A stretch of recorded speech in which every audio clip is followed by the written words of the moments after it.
ইসলামী একমাত্র দল যারা আগামী দিনে এই দেশটাকে সুখী সমৃদ্ধশালী সন্ত্রাস চাঁদাবাজ মুক্ত দেশ হিসেবে গঠন করতে সক্ষম ইনশাআল্লাহ।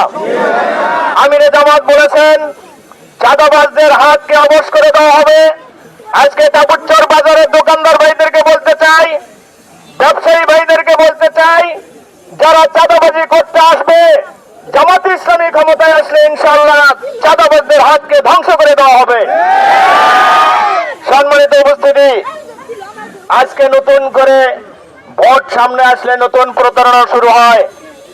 আজকে নতুন করে ফ্যামিলি কার্ডের কথা বলে 2000 টাকা মাসিক দেবে একটা ফ্যামিলিকে, এই কথা বলে ভোট চাওয়ার জন্য নতুন প্রতারণা শুরু হয়েছে।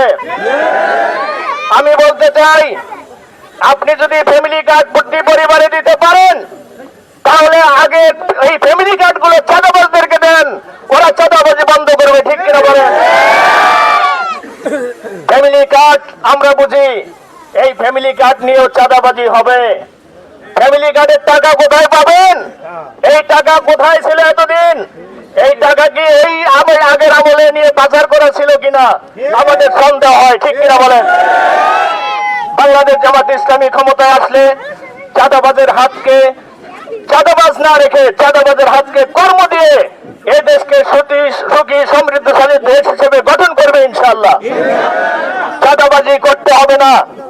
আমরা ইতিমধ্যেই দেখেছি চাঁদাবাজরা চাঁদাবাজি করে পাথর দিয়ে মানুষ মেরেছে, ঠিক কিনা বলেন? আমরা ইতিমধ্যেই দেখেছি চাঁদাবাজি করতে গিয়ে